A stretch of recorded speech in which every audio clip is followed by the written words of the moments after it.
the big jet, the king of the north, the Dayton Dragon, Champagne937. And I just jumped off the porch with Dirty Glove Bastard. It's Jetway. It's Jetway. It's the big jet. I saw the signs, beware the snakes, but mama, I'm Godzilla. What you need a reminder, you know I'm. Alright, we got Champagne937 jumping off the porch with us today. Yes, sir.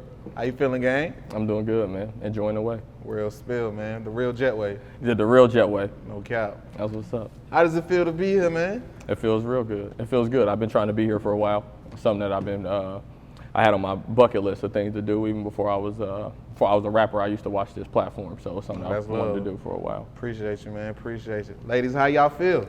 Good. How y'all feeling? How y'all doing? How y'all doing? How y'all feeling? It's Jetway. Real spill. So how does it feel to go to city just off pursuing your dreams? I say it feels good. Originally I never had like rap dreams specifically, so I say where I've been able to take it and rapping in a couple of years, being able to travel and do things just strictly off of music, it's a blessing for sure. I appreciate it. It's the fact that you even have fans. I think that's dope. No, that's you feel real. me? Niggas who listen, because I wasn't a rapper, so to have people who wake up every day and listen to me, that's hard. No, that's crazy. At what point would you say, let's switch it up from the sports and let's try music? I was actually in college at the time when I decided to switch it up. It was a crazy time in my life. I think I was trying to figure out a lot of things. I was playing, when I decided to stop, I was playing quarterback at Kentucky State.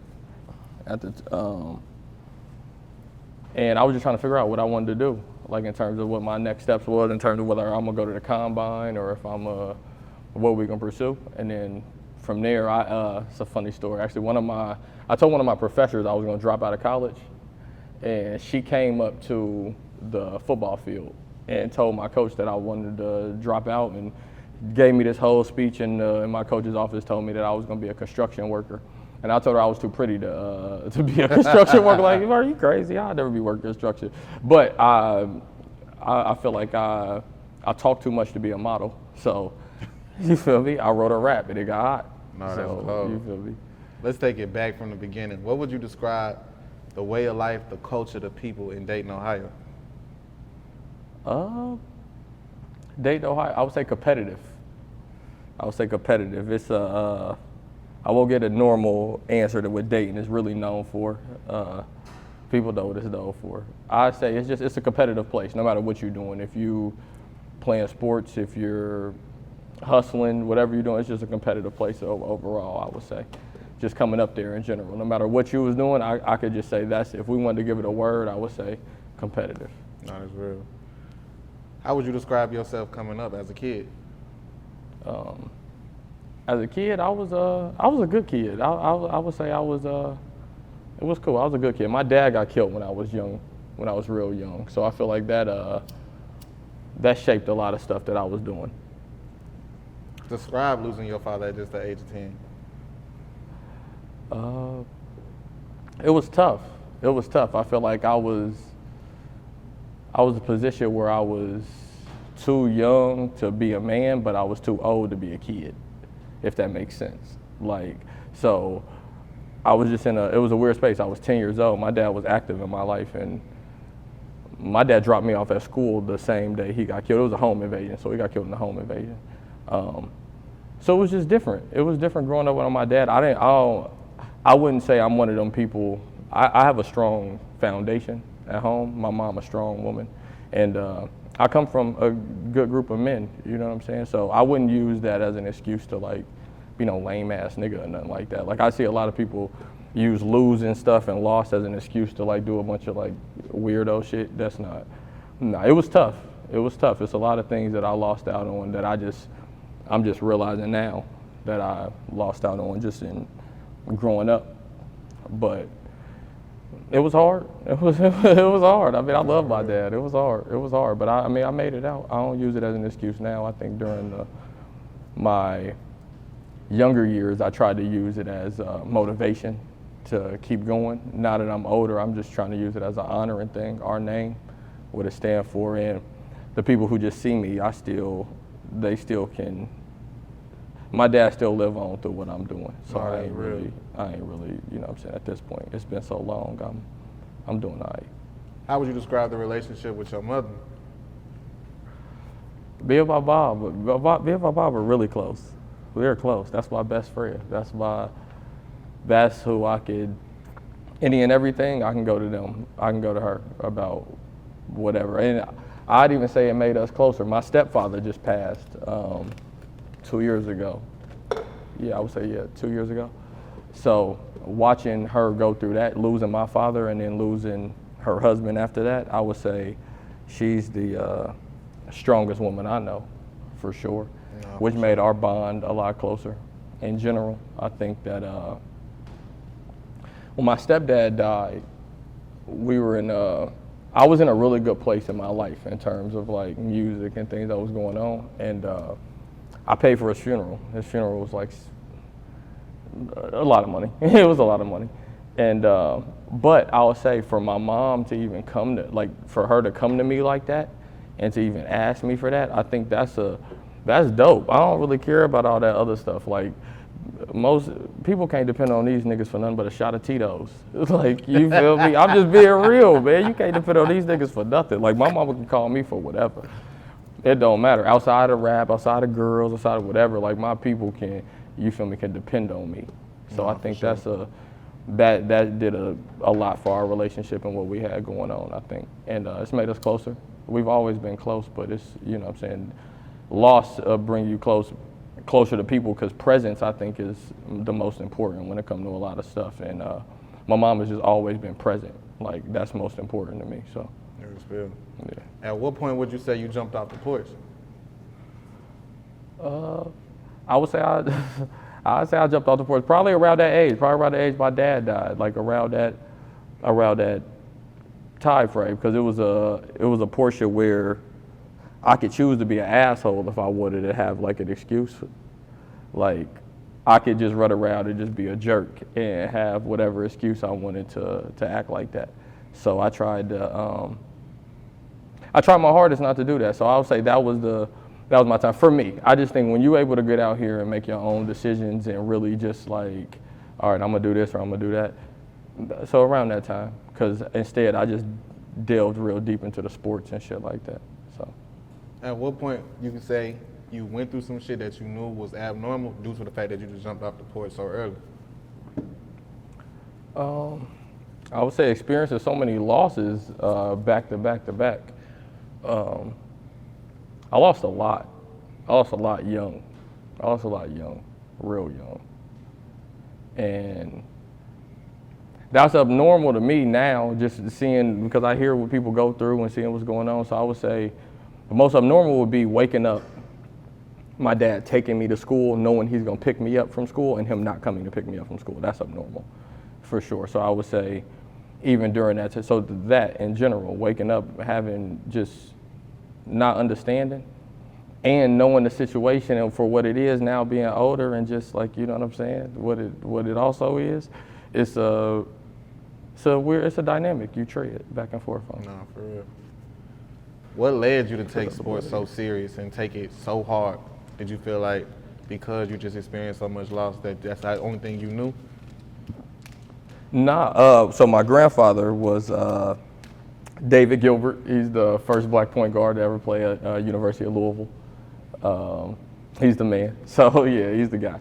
So I would say him. He played with the Bullets. He played with the Trotters when the Trotters was like not just like a one team.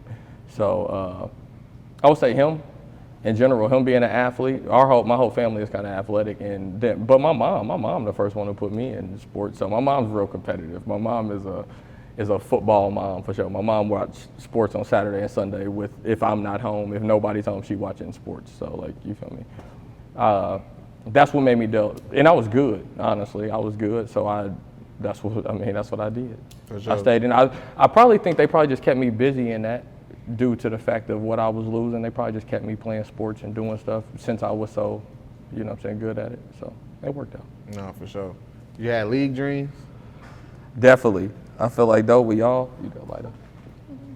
I feel like we all do. Yeah, I would say up until the time, that was partially why I felt like I left and stopped playing football. Like at the time, my quarterback coach was at Eastern Michigan was Stan Parrish, who was Tom Brady's quarterback coach when he was in college. So my Eastern time didn't go like the way it was supposed to go, but I kept a good relationship with him. So once I got to a certain point, I realized a lot of this stuff about who you know, not what you know, at a certain level. So knowing that I could probably still do certain things with my failures or faults in sports, you know what I'm saying, but still be able to make it there, I tried to see what else I could play my hand in. And it worked out. No, for sure. Talk about going to college. Going to college was dope. College was super dope. It wasn't ever, it wasn't weird. I feel like I always knew I was going to college, like forever. That was always like everybody in my family. But I'm the only person in my family who's dropped out of college, who hadn't graduated from college. Damn. Yeah, what was Mom Duke's reaction to that? My boy got a sip of that one. Mm-hmm. Had a flashback. My mom found out I wasn't graduating the week of graduation. Literally. I was in LA just sitting in the hotel, running around pushing my music, trying to figure it out. But I didn't tell her I left school. So at the time, I'm just running around shooting videos, not really saying too much, not posting nothing.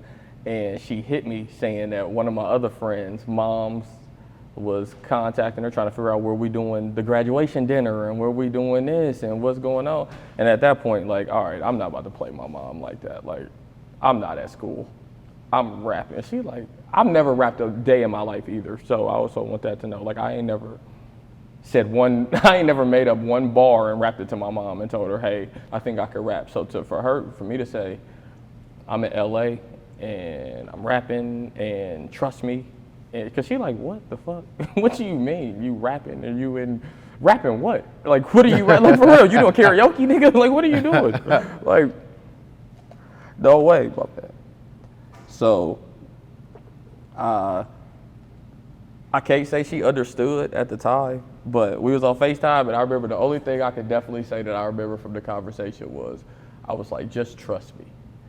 I don't know what I'm doing, and I can't really explain that, but just trust me. And she trusts me. If you asked her today, like if I was able to call her right now and ask her if she think I should have stayed in college and played ball or did this, she'd have told you keep doing what I'm doing. So it worked out. No, it worked out. But she was sick. I'm sure she was sick. She probably wasn't more sick for me. I wasn't really mad for her. I was mad for everybody else. She was going to have to tell I wasn't graduating. You feel me? That's a thing. She taught me empathy, and I'm real empathetic when it comes to a lot of stuff because of her. So I could look at everything she was gonna have to deal with based off my decisions. I do that a lot when it comes to people. So I can see the hardships of running around now. Your son was playing quarterback in college and doing all this stuff. Now you gotta go tell him he a rapper. Like, yeah, that's. But I mean, they can't say nothing now. I mean, it is what it is. No, that's real. At what point would you say you had to make the decision ultimately to drop out of school to pursue music? I would say I had to make the decision when my teacher came up to the school. Came up to the field. Because I went in, I love her to death though. I know why she did that. I love Dr. Brogan. The reason why I say that too is because she tells this story in her classes now about how she came up there. And she said that, I think when I was dead serious when I told her I don't think I wanted to do this no more, but I didn't know what I wanted to do in school. Turning papers in wasn't gonna get me paid for real. That just wasn't what it was gonna do at the time. And knowing that I could still kind of just do the same thing that niggas was doing in terms of like combine stuff or whatever, it's just like, okay, if I can go, you know what I'm saying? It's advertisement, all this different marketing stuff, Head and Shoulders, all these different just things. I could do all that, Sprite, endorsements, all this. I could have did that. So my question is, what do I got to do that if I don't play? And I mean, I'm not gonna say I'm not photogenic. I am, but I wrote a rap. It worked. I was at a college. I wrote a song. It didn't just get off right away because I didn't even tell niggas I was rapping. I ain't gonna lie. I thought rapping was corny. I didn't think rapping was corny, but I think playing ball, I understood that When you rap, you lose when you fight back. In football, as long as I throw 3-4 touchdowns, they gonna love me. Like, it don't really matter what I do outside of that, you feel me? So I just understood like the dynamic of where I was trying to go, and then it was like, all right, this music thing, not bad. I could try to figure out what I could do with it, and then once I liked it, I treat it like football. I think that's why I'm successful though. I treat music like the same way football is. We had to be up at 5 a.m. We had to be up at, I'm doing all that now. Same thing like we was playing ball. So ain't no different for real. For sure. How would you describe the release of your first single? The release of my first single was, it was dope in itself. I think that the idea was dope. I'm not gonna say that it was dope. It was idea. I had a crazy idea. I wanted to shoot a short film and play the Joker. I'm real big into like the Dark Knight shit, like that, comic book shit like that. And I'm a big fan of the Joker. And the new Joker movie was coming out at the time, so I wanted to. That's funny that you asked me that. The new Joker movie was coming out, and for some random reason, it's like if I'm a rap, I gotta shoot a video. So it's like, how you want to shoot the video? I want to play the Joker in a music video, and then I want to kind of shoot it like the movie, and then I want to drop it the same day that the Joker come out and release it as one of the trailers. So that's what we decided to do, which was crazy. So at the time, my manager now was my roommate in college. So, but he wasn't managing me then. He was just one of my teammates at the time. So that's when he actually started like supporting what I was doing. Shout out to Dingle and Deuce. But he started supporting me then. That was the time, because I did a lot. Like, I went up to the movie theater. I'm checking the specs to see. Like, we were shooting on red camera. My first music video, I shot on a red camera. Like, very first one. That's why everything that we've been doing from that time, I've been trying to do a cinematic and been doing it like that. So we took off in a plane. So I hit up a videographer, and I told him, basically, I want to shoot a video. I want to take off in a plane, shoot the video in the air, a whole bunch of shit, shoot it like a movie. He basically told me he didn't think it was possible. But if I get somebody to take off in a plane who will let me shoot it and shit, do all of that, he'll shoot it for free if I get all that done. So I got all that done. So we shot the video. We got it all done, and then the day that the Joker movie came out that we were going to drop it, it stormed in Frankfort, Kentucky. That's where I was going to school. I was going to school at Kentucky State. And it stormed all day. But it was honestly a blessing for real, because we couldn't, actually nobody knows this. This is real true. Everybody was coming to the movie premiere. Like, a lot of people was coming. So it was going to be dope for me. But we couldn't get the video specs to match what it was supposed to be for it to play that night on the movie. Even though we had tried it and got it to work that night, we couldn't get it to work. So if it wouldn't have stormed like that and everybody would have came, I wouldn't have been able to play my video.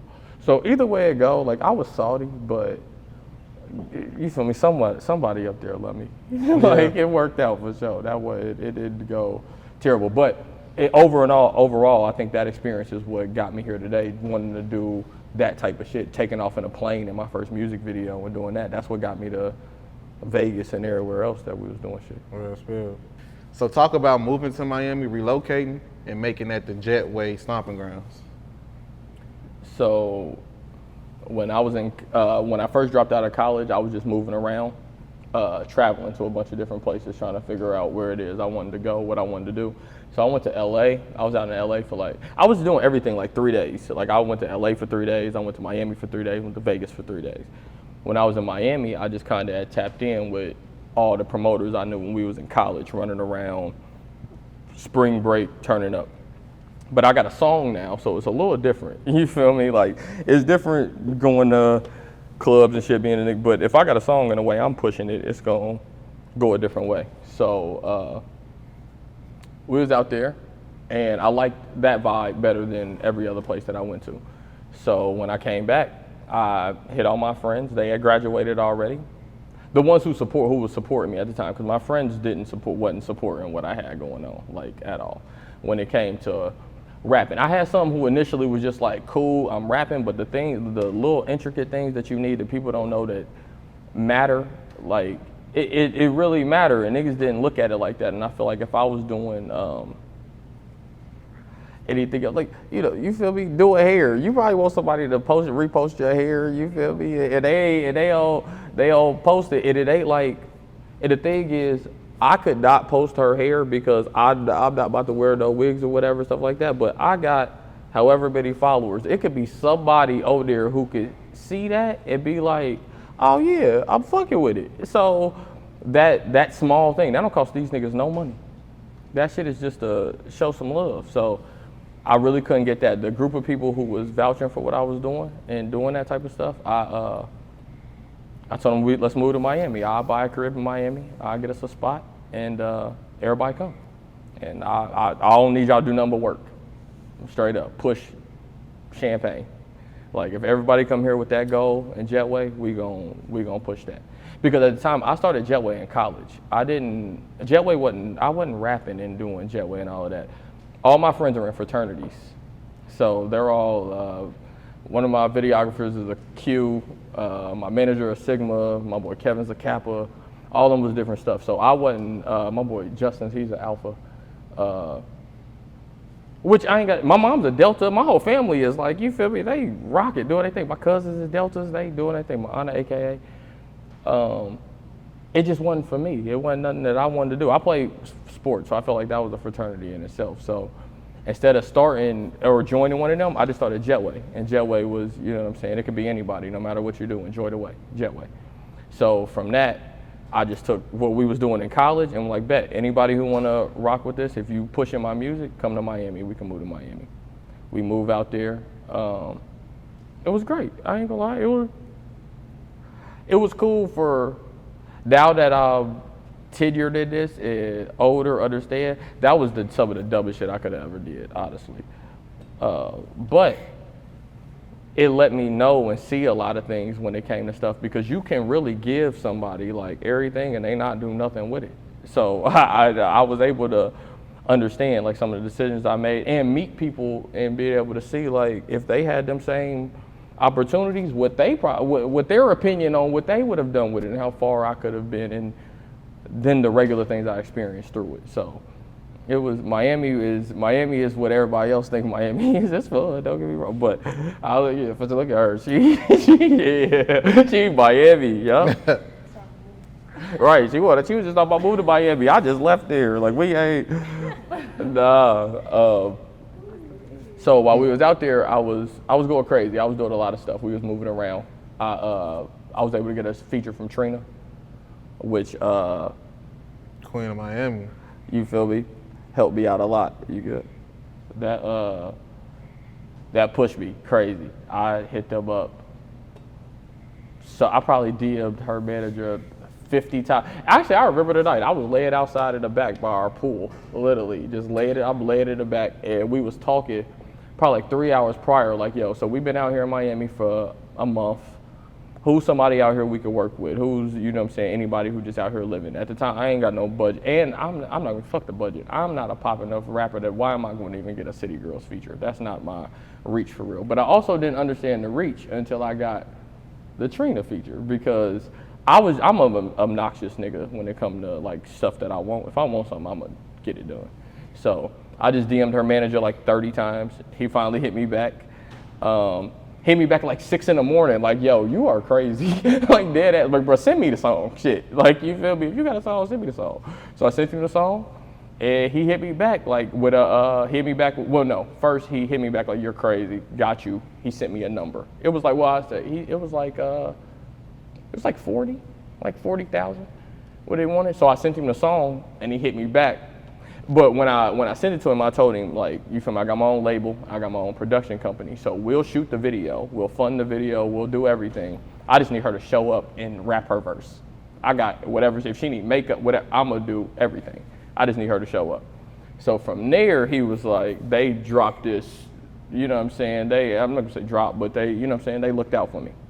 No, that's real. Still crazy though for me being an independent artist, but it was worth it. That video isn't out yet, but it's that helped me a lot. It taught me a lot. Even the video shoot taught me a lot. Meeting her and how to do treatments and run things like that. Because I write all my own treatments for our videos, everything that we do. So it's like something I take serious. For sure. Talk about your debut mixtape. Oh, Big Jet. Oh yeah, free throws. So I'm sorry, you threw me. Y'all fired though. So I put out Big Jet's Party City. It started going crazy. I'm running around in Miami, shooting videos, doing stuff. I go in the Shoe Palace, ask the guy the manager of Shoe Palace, if I can shoot my video in there. They let me do it. It starts going crazy. This is before I had the Trina feature though. So this is kind of partially how I feel like I got it. I was running around in Miami in the clubs going crazy. Like we was able to, I'm talking about stupid. They thought we was from Miami. The way we was out there like doing it. We some niggas from Ohio. We got these wristbands. I'm running around, give everybody wristbands in the club. We clowning. Booby trap, KOD. Everywhere where it's that, they know who we are in there. I swear to God, like the Jets for sure. So we run around doing all that. That's basically what I'm doing. I'm running in the clubs, going up to DJs, giving them honestly whatever they want to play my song in the club. Which at the time I thought that was a lot, which it ended up being, because I ain't mad at that. I still got that same hustle today. So back then I thought them spinning my song one time was like some shit. But then I've also been places where the DJ done played the song 7 times in a row. Like, so it's like, and I just started rapping. So the little wins with me kind of is what I'm focused on now. So releasing that project, I would say, was just a win, just because it was a way to prove to people like, oh, okay, he's actually rapping. He gonna rap for real. Nah, for sure. So since you pushing the Jetway brand and the Jetway way of life, talk about stopping by the recent homie AZ production for the From the Block performance, but you put your own twist on it from the Jets. That's my guy. Shout out to AZ. Shout out to everybody over there. Shout out to Champ. Shout out to T. My dogs. Yeah, for sure. So I did From the Block performance to the single I've been pushing, See You Again. And it went crazy. A lot of people was doing From the Block. Shout out to AZ. Like, niggas was doing From the Blocks and going nuts for a while. And I decided to go in there and do it. But that single, I could say, pushed me over to, I would say, when it comes to industry stuff. Like, I was able to, people was rocking with me, you know what I'm saying? I had some fans, but in terms of industry people, that was a song where people was like, oh, okay, you rapping. So being able to come back, I think a lot of people is bit what he has going on when it comes with the microphone and doing that. So it's only one mic, people. It's only one mic that matters. It's only one mic that matters. Shout out to Zay, man. So I've been wanting to do it from the Jet for the longest. So I hit him up about it, and there was some really big artists who wanted to do it. I honestly want to say he saved it for me for real, because the people who wanted to do it could get a jet tomorrow. So you know what I'm saying? I want to say, just because of the brand and what we pushing, like, he held it down, because he was in Houston the day before. I came down here and shot it on my birthday. He was in Houston, and I'm like, yo, it's my birthday. I'm gonna be in Atlanta.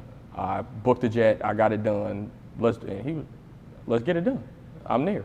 They pulled up. All of them. They all pulled up. They came and got it done. So it's love. I'm the only, as of right now, I'm the only unsigned artist that's done any type of gimmick, or I wouldn't even call it a gimmick, but done anything but being on the block. Because I did my research, I wouldn't just say that. I'm the only one. Like Chris Brown, G Herbo, Polo G, everybody has done, you know what I'm saying? They doing from where they at, the school, the court, wherever, from the Jet. I'm the only one who's done, or the first one, because I'm sure y'all can go do it now. But I'm the first one who is a completely independent artist who decided to do something other than go stand at which I'm not dissing nobody for doing that. That ain't a diss. I'm just saying, I'm purposely setting myself apart from what we got going on around here. And that's what I'm pushing and trying to do. For sure. Talk about your upcoming project, The Aviator. The Aviator is it's a project I've been working on for a while. I haven't been really wanting to put out a project, so I felt like people really cared about what I had going on and what I was pushing. So I ain't really been trying to do too much, because I don't believe in putting out 8 to 10 songs and ain't nobody gonna care about it for real. So I've been working on. I got a collection of music that I think is some good music that I've been working on, been pushing. I don't think it's gonna be any of the music that I've already put out on there, but we're in the process of figuring it out. I'm looking for some distribution. Also, when it comes to that, that's probably what I've been holding off on. I'm looking for some distribution. We independent, like Jetway Records, we, on our side, I can fund my side of whatever I need to do on my side. I need the side that's gonna get me to the world, and whatever that is. And honestly, I just think whatever that is, what I think it is. I don't really got no, I don't really got no other, like, I bounce it off my people, Dingle, Deuce, I bounce it off of them, but other than them, I ain't really bouncing my ideas off of nobody. My uncle, that's about it. So I'm looking for distribution before I drop that. Right now I'm just flooding them with singles. Kiss by Fire, out from the Jet. That's gonna be crazy. If we don't do 100,000 views in 3-4 days, y'all know something. Y'all know something. So what else you working on right now? I'm working on music. I'm working on just getting back from where we was at. Kind of what you were saying in Miami. I lost a lot in that process, in that time. Like being there with my friends and people I consider friends, and understanding that whole process. Like I slept in my car with my dog, straight up, off rapping. And I could have been playing football, you feel me? I slept in my car, literally.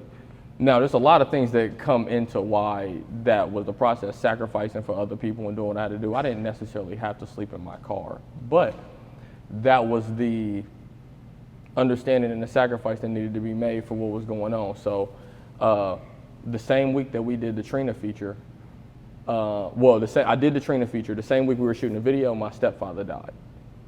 So I had to, I paid for the funeral, went home for the funeral, had to come back to Miami, shoot the Trina video. This is all probably in like 12 days.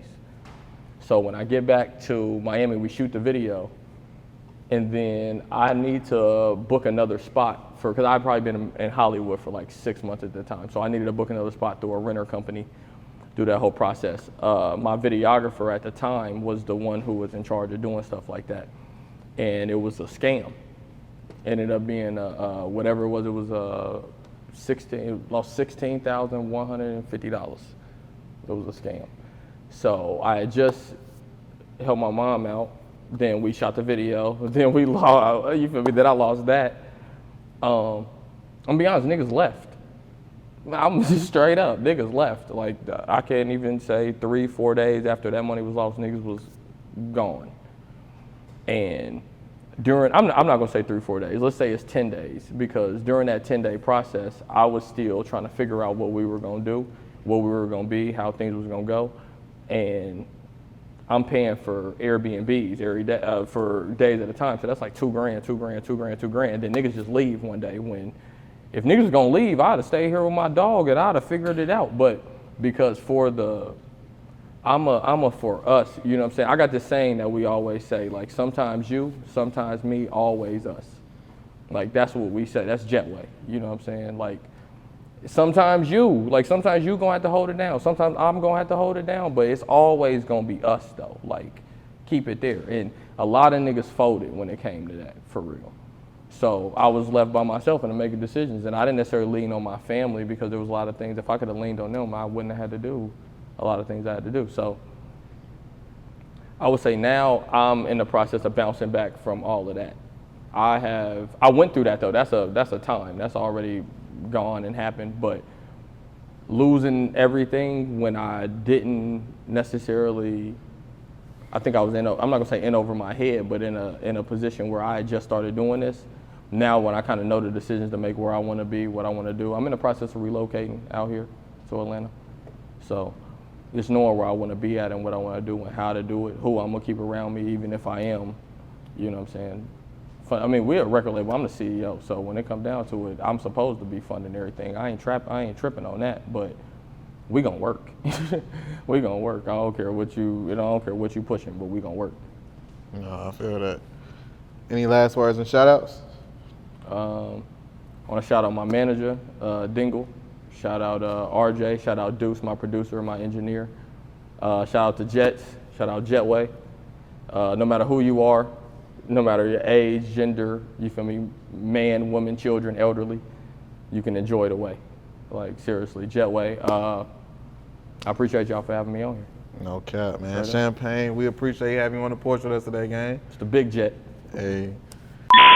It's the big jet. I saw the signs, beware the snakes, but mama, I'm Godzilla. What you need a reminder, you know I'm rocking. I said it, I'm gon' get it. All of this